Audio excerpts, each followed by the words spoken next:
नमस्कार विद्यार्थियों। मैं पंकज पांडे हिंदी परिवार में एक बार फिर से आपका बहुत बहुत स्वागत करता हूँ। तो आज मैं आपके लिए एक और प्यारी सी एकांकी लेकर हाजिर हूँ, जिसमें आज हम एकांकी का समरी बताएंगे और इस एकांकी में जो मुख्य पात्र हैं, मुख्य मेन कैरेक्टर्स हैं, उनके द्वारा उनके चरित्र चित्रण को बताएंगे, उनकी विशेषता को बताएंगे, जिसे आपको लिखकर प्रैक्टिस कर लेना है, जिससे परीक्षा में इस एकांकी से संबंधित जो भी प्रश्न आए तो आप आसानी से लिख सके। तो नोटबुक और पेन लेकर तैयार हो जाइए। आइए शुरुआत करते हैं। तो आइए सबसे पहले इस एकांकी के मुख्य कैरेक्टर, मेन कैरेक्टर को देख लेते हैं, उनकी विशेषता को देख लेते हैं। तो मुख्य पात्रों में पहले नंबर पर युधिष्ठिर आते हैं, जो राजा पांडु के ज्येष्ठ पुत्र हैं और माता कुंती के बेटे हैं। और युधिष्ठिर की सबसे बड़ी विशेषता है वो बड़े विनम्र और धर्मपरायण थे। मैंने पहले ही बोला, सारी विशेषताओं को लिख लीजिएगा वीडियो पॉज करके, कि युधिष्ठिर बहुत ही विनम्र और धर्मपरायण थे, राजा पांडु के ज्येष्ठ पुत्र थे, कुंती के बेटे थे और सभी भाइयों को प्रेम देने वाले और सभी भाइयों से प्रेम पाने वाले थे। और ये इतने विनम्र और इनके अंदर इतने अच्छे सद्गुण थे, जिसके कारण इनके सभी भाई इनकी आज्ञा का पालन करते थे। तो दूसरा जो मुख्य किरदार निभाया इस एकांकी में वो दुर्योधन है। अब दुर्योधन कौन है? दुर्योधन हस्तिनापुर के राजा धृतराष्ट्र के 100 पुत्रों में से सबसे बड़ा पुत्र है। हस्तिनापुर के राजा धृतराष्ट्र का सबसे बड़ा बेटा दुर्योधन है।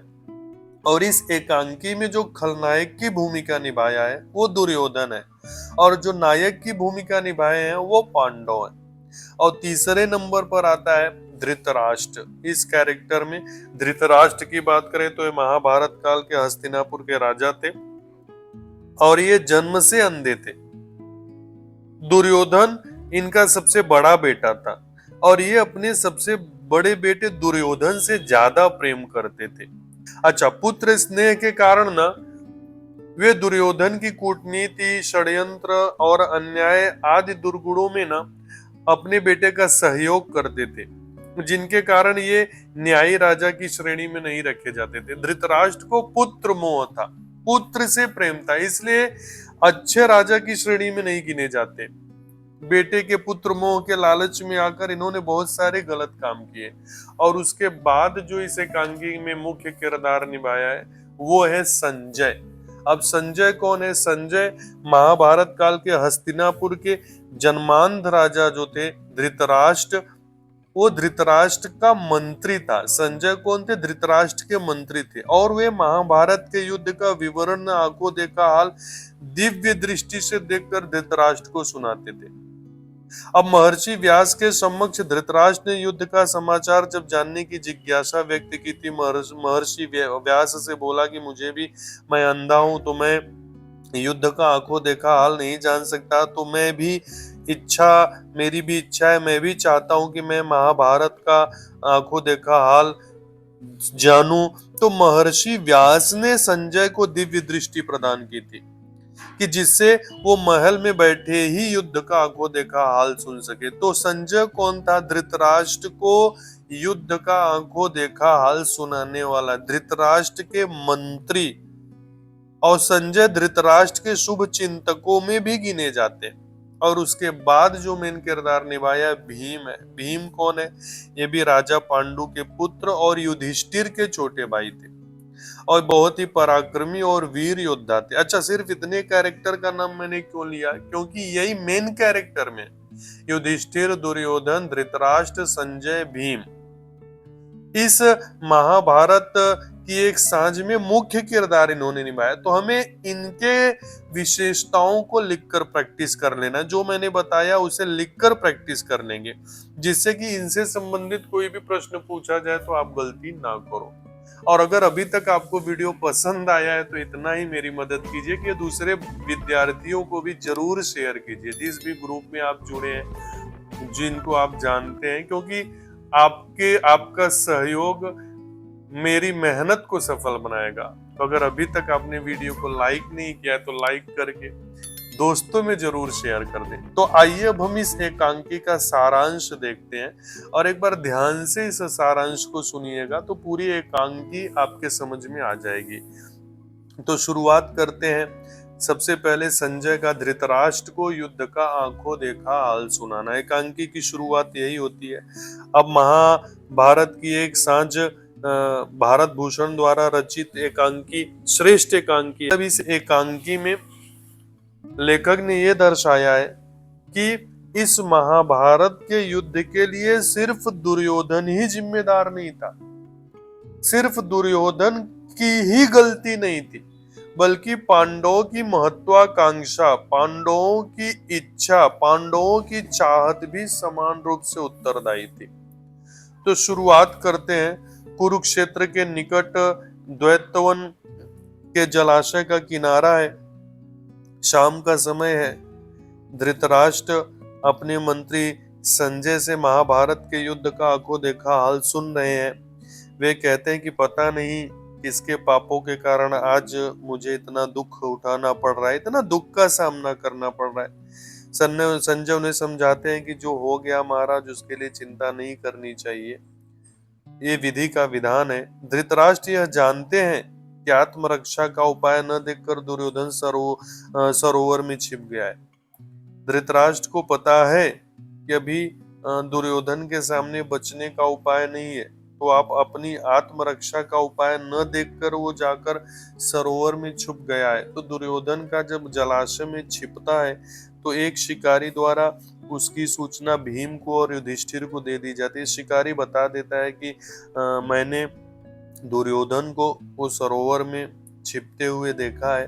अब युधिष्ठिर और पांडव उस सरोवर के पास पहुंच जाते हैं और दुर्योधन को युद्ध के लिए ललकारने लगते हैं। और जो दुर्योधन को युद्ध के लिए ललकारने लगते हैं तो युधिष्ठिर कहते हैं, अरे वो पापी, अरे वो कपटी और दुरात्मा दुर्योधन, अरे क्या औरतों की बात, स्त्रियों की बात, जल में छुप कर बैठा, बाहर निकल, देख तेरा मौत, देख तेरा काल तुम्हें ललकार रहा है। तो पहले तो दुर्योधन ने उनकी ललकार पर ध्यान नहीं दिया, लेकिन जब वो बार बार उन्हें ललकारते रहे, बार बार दुर्योधन को गुस्सा दिलाते रहे, दुर्योधन के अहंकार को जगाते रहे, तब दुर्योधन अंत में जलाशय से बाहर आ गया और बोला कि देखो मुझे ना युद्ध से विरक्ति हो गई है, अब मैंने मोह माया का त्याग कर दिया है, अब मुझे युद्ध नहीं करना है, अब मैं युद्ध नहीं लड़ना चाहता।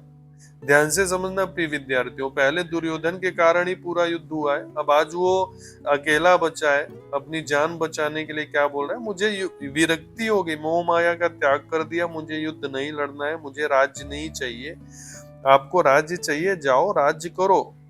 अब पांडव दुर्योधन को जीवित छोड़ना नहीं चाहते थे, तो युधिष्ठिर कहते हैं कि हम तुम्हें दया करके छोड़ेंगे भी नहीं और तुम्हारी तरह अधर्म के रास्ते पर जाकर तुम्हारी हत्या भी नहीं करेंगे, इसलिए हम एक युद्ध के नियम के तहत तुमसे युद्ध करेंगे। हम तुम्हें कवच और अस्त्र देंगे और तुम जिस अस्त्र से लड़ना चाहो मुझे बता दो, और दूसरी बात, हम में से केवल एक व्यक्ति ही तुमसे युद्ध लड़ेगा। अब तुम्हें किससे युद्ध करना है अब तुम सोच लो और मुझे बताओ। हम में से केवल एक व्यक्ति ही तुमसे लड़ेगा और यदि तुम जीत गए ना दुर्योधन तो सारा राज्य तुम्हारा। अब दुर्योधन ने उनकी बात को सुनकर एक गदा मांग ली और कहा कि ठीक है, अगर आप में से कोई एक ही मुझसे युद्ध करेगा तो मैं भीम से युद्ध करना चाहता हूँ और मुझे गदा चाहिए।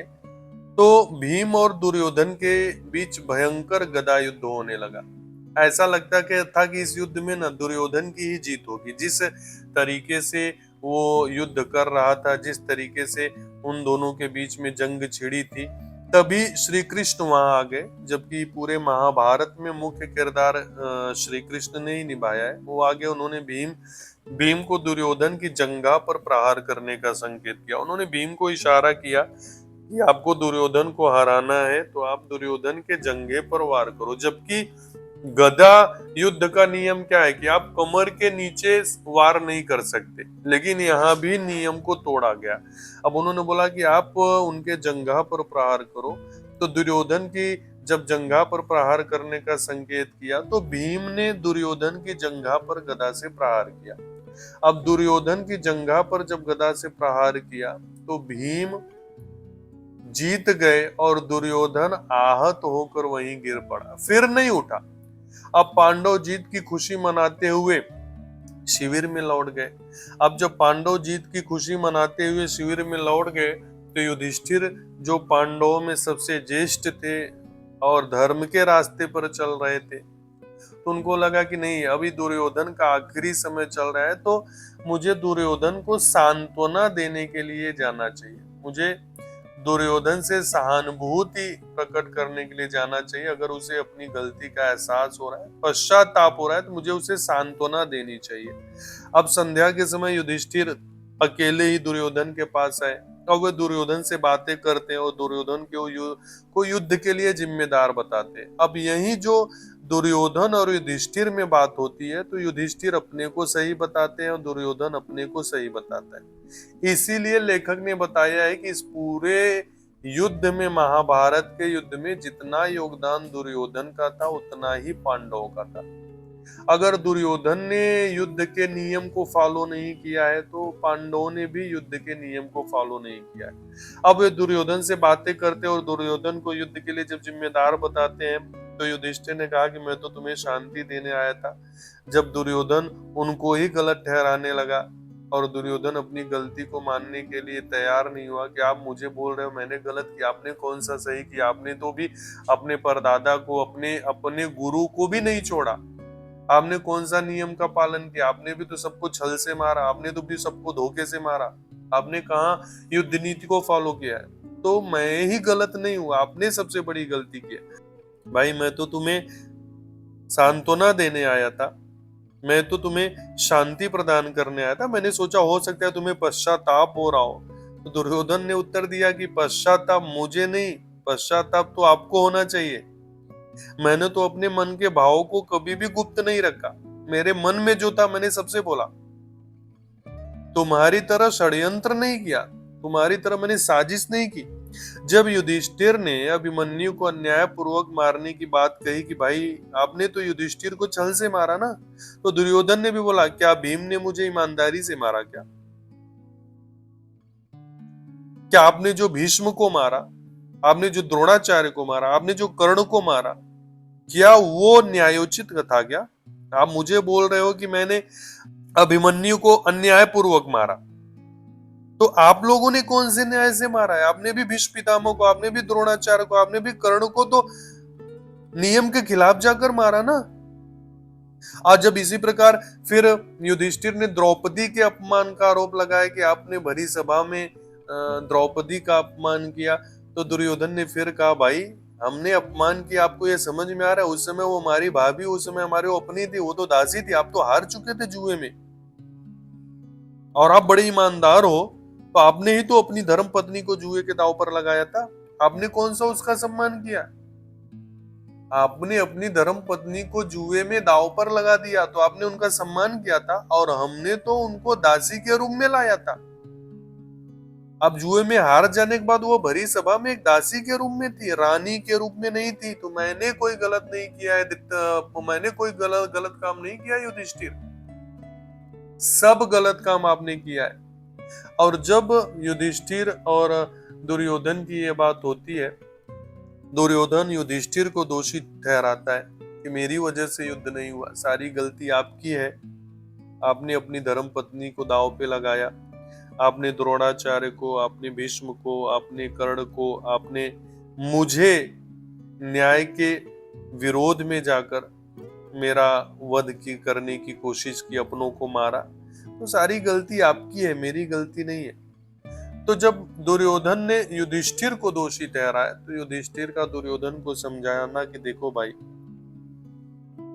युद्ध के लिए ना सिर्फ तुम्हारी महत्वाकांक्षा ही जिम्मेदार थी, सिर्फ तुम्हारी इच्छा, सिर्फ तुम्हारा लालच, राजा बनने की इच्छा, मैं जिम्मेदार नहीं हूं। इसलिए जो आप अंत समय में मुझे दोष लगा रहे हो, ये कहीं से सही नहीं है। इस पूरे महाभारत के युद्ध के जिम्मेदार आप हो, इसलिए मैं आपको समझाने आया था, लेकिन अभी आपको समझ में नहीं आएगा। इस प्रकार संवाद के बाद दुर्योधन की मौत हो जाती है। अब युधिष्ठिर दुर्योधन पर जब आरोप लगाए, दुर्योधन ने युधिष्ठिर पर आरोप लगाया, तो अंत में दुर्योधन की मौत हो जाती है। और यही ये एकांकी समाप्त होता है। उम्मीद करता हूँ ये एकांकी आपको समझ में आई होगी, और अंत में इतना ही कहना चाहूंगा कि अभी आपने चैनल को सब्सक्राइब नहीं किया तो सब्सक्राइब करके बेल आइकन का बटन दबा दें, जिससे आने वाले वीडियो आपको जल्द से जल्द मिल सके। और हर एक वीडियो का प्लेलिस्ट बना है जिसमें आप सारे वीडियो देख सकते हो, तो आप प्लेलिस्ट में जाके दूसरे वीडियो को देखिए, जिससे आपकी तैयारी अच्छे से हो जाए। मिलेंगे हम नए वीडियो में, तब तक के लिए बाय बाय, टेक केयर।